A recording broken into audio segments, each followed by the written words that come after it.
Hello, right, welcome back. We are moved on. Yes, we are living on the boat. We have got the sofa in and everything else, and everything is, as you would expect, is like a junkyard.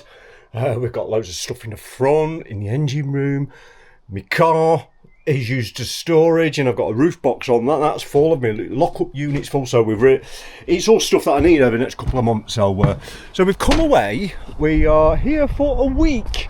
Not this spot, we're going to move up a little bit, but we came out last night and just moved up a little bit, and we found a nice little working place here. This video really is going to be about me welding. Yeah, I've got a lot of holes to fill in, as you know. I need a padlock bracket. Might be a bit windy, sorry. But yeah, that needs to be done, but there's a couple of things to do just before I get there. So, and one of them is the main doors. These are awful. This here, it's in the wrong place because there's just too much gap there. The wind blows like this, it constantly breaks the things. About the third one I've bloody replaced. There's no shock absorber, that's in the wrong place. So yeah, right, so we're going to sort this out. Now here's my new brass runners. I don't know if I need the actual fittings, but I'd certainly need the brass. This is what we're dealing with here. It's like 2mm aluminium angle. That's fucking awful, isn't it? All this. Oh, it's really hard. I've had to spray it loads with WD-40 just to get it moving. And there's loads of slack in it. And it's just pants. And the lock on it is just absolute. Oh my God. Well, them time advertise to people that there's nobody on the boat if it's locked up. And it's just that. I mean, what we could do? You just leave that off, couldn't you, with a screwdriver? Absolute crap. So obviously we're having a reverse fitting night latch on here, so all of this has got to be prepared so that the old holes where I'm moving stuff around and replacing can be filled in when I'm welding. So there's not a great deal to show you with this really. I'll show you afterwards. The main event is when we switch the electric glue gun on. As you can see, we have now got the addition of a crotch cover. Yes, Kimber canopies were down the other day. This is why we didn't leave the marina soon and we had to wait for them, but yeah, they came and fitted it and it looks absolutely great. Yeah, really happy with that. So what are we going to do about these holes? Well, you'll remember that we're going to be storing a generator in the bow locker and there's no way of locking it, so we're going to be putting a bracket on there, slip a padlock through. We've also got, these are the old holes from various horns that they've had in the past, which it appears to me that they kept changing the horn because it weren't working and it was a faulty switch.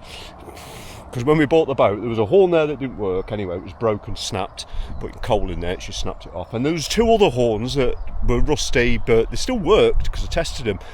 So it was the switch that just kept changing the horn.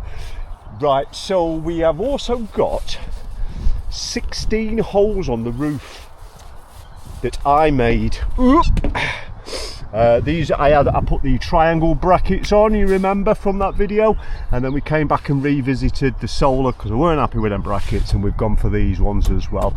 Much better, but it has left me 4 holes, 4 at the other end, and of course we have 2 panels, so that is 16 holes. But I'm going to do something sneaky with them. What else have we got to weld up? We have got we're going to just weld those up. This is wife's on the bow locker, the gas lockers today. Yeah, as usual, everything's slammed in there and it chips the paint at the bottom. Water and steel rather, ends in rust. Yeah, so we've given it a good clean out. We've given it a wire brushing off, both of them, and we're just going to let this dry off. Wife's just degreased it. Then we're going to give it all an aqua steel rust converter. And then we've got a tin of bilge paint. It is a specialist paint. Let's go and get it. It's at the front. It wasn't cheap. It was 50 quid. 50 quid, man. Come on, let's go. Oh yeah, I've got 2.5 litres. Because it's like a little shed now. I'm crashing it. Got that cover on. T-Mac Belgian locker paint in grey. Right, I have done a lot of welding in the past. I used to do MOT work for cars, usually on very thin stuff. So I thought, I was weighing it up, how much is all this welding going to cost me? I mean, the day rate is probably what, I don't know, 250, £300 a day for a tradesman nowadays, and then you've got the consumables to pay for, so it could easily go upwards of 300 quid, quite easily. So I weighed it up, and I watched a few review videos, and we've bought one of these. Now it's a Draper, it's a gasless 100 amp MIG welder. I used to do most of my welding at like about 90 amps really.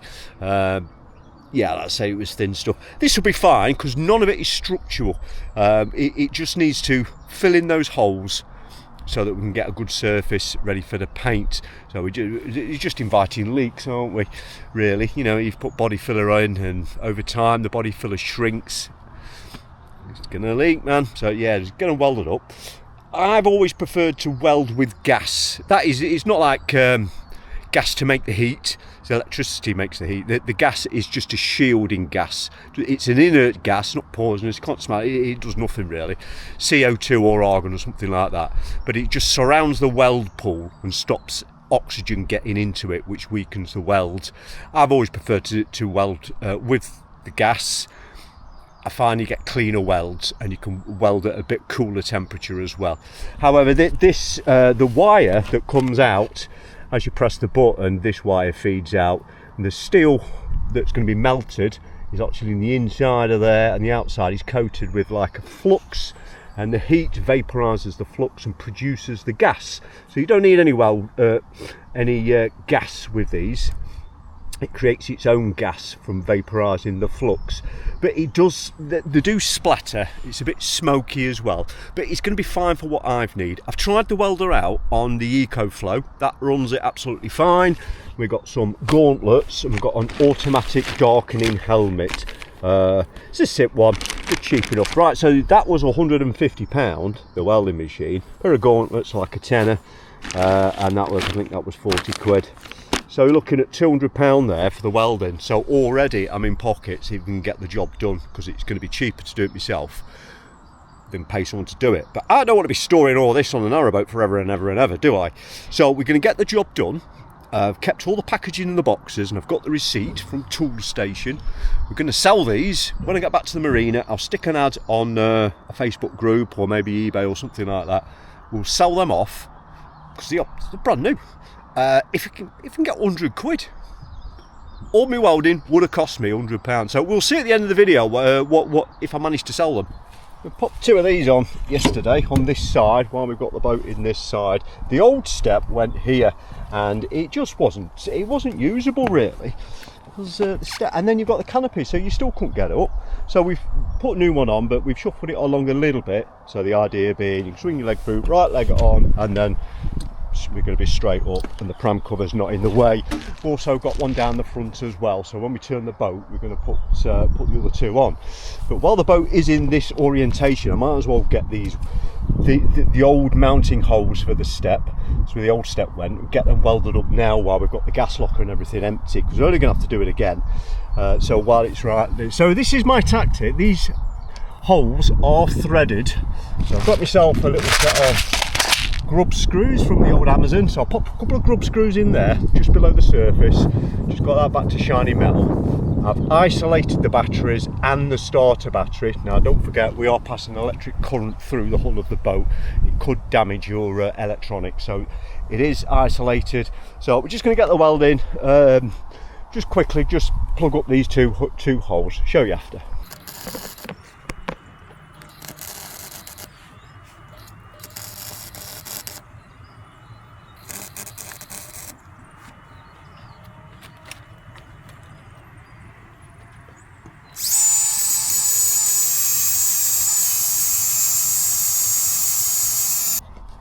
You see what I mean about the gasless MIG welding, which I preferred to do. It didn't splatter as much.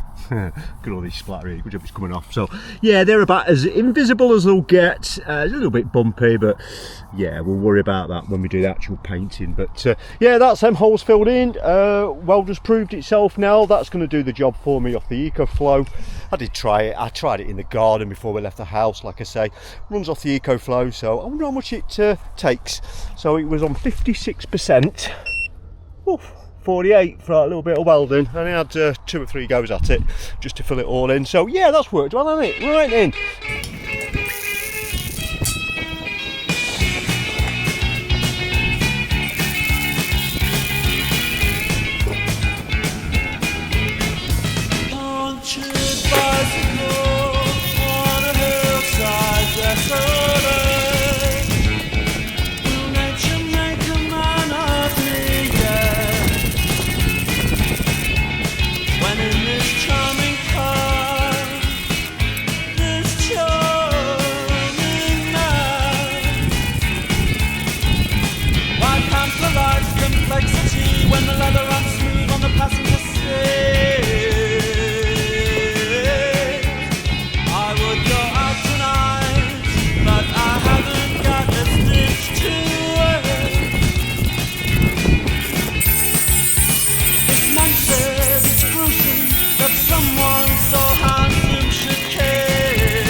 couple of holes filled in, so yeah, that's all of them now. Here's the bracket. It's not pretty, but it's not designed to be, is it? It's strong, that's all. Yes, I've been whacking it with an hammer to make sure that you don't just ping off, but yeah, they're pretty good, Deb. I think it's penetrated quite well. So I'm going to get some filler before we paint, just to clean it up. I can't really get the grinder in there, but yeah, that is functionable. That is good.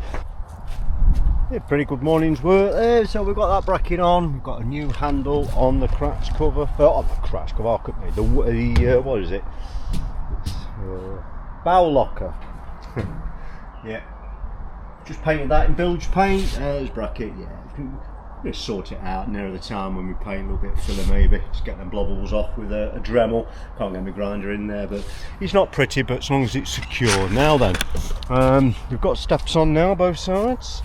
Oh, look at these little filings, and get them off. That's been rust away. So right, up on my step. Oh yeah, on the roof. Now then, so 16 holes, the old solar brackets. Now you can see one of them there. One of them is just it's just a crescent showing, and then the other one is actually underneath the rubber pad of the new brackets. I've got 16 of these to deal with, and I've decided that discretion is the better part of valour. I am not going to weld these holes up.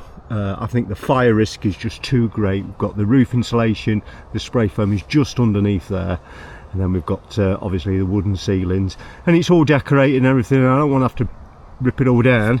So what we are going to do, and I'm not going to do this until we're in the paint shed, because there's no point getting the solar panels off now to do this job, and then in like 2 weeks time to get them off again ready for stripping the roof. So I'll wait till we're in the paint shop. But what I am going to do, there's a M6 and an M8 hole under each one, that side and the other panel. That's the 16 holes from the old ones, the threaded M6 and M8. So I'm going to put these in, act as if they're like a bit of a plug, and I'm going to run them just below the surface, and then use some JB weld over the top to fill in the hole. I think the rainwater leakage risk is pretty minimal, because you get a good deal of shelter off these, and they're mainly underneath the pad as well. And this is good stuff, so I think that's the way we're going to go with that. So here's the old television antenna. That's why where the wire entered. I don't know what this is, but it does look like there was something circular attached to there at one time. Obviously not now, but yeah, we'll just knock these rivets off. It's going to leave us 3 little holes, and this big one here, again, you can even see the roof insulation there. So I'm just not going to do it. So yeah, I thought I'll probably pack a load of I don't know, grip fill or something in there till it's just below the surface, and then JB weld over the top of it, and then smooth it off prior to paint. But fortunately, this area it's mainly covered with the pram hood. Pram hood comes to about there, so again, it's minimal rain risk versus the possible fire risk of welding it without having access to the other side of the ceiling. So yeah, I think that's the way we're going to go with that. But otherwise, that's all of the holes filled in. Well, it's a few weeks later now. The boat's actually been painted since the welding was done, but yeah, I've had the welding machine and the gauntlets and the helmet up on eBay for a few weeks. Had it up for 100 quid, didn't really have much interest, just usual chances. Reduced the price a little bit, and a couple of guys asking if I'd post it. I don't want to mess about with that. Anyway, some chap from Doncaster has just had a drive down, and he's just took it away for a project. 80 quid I got for that. So how much did the welding cost me? Well, less than the going rate, that's for sure. So that's the end of this one. Back soon for the next one. Ta-da!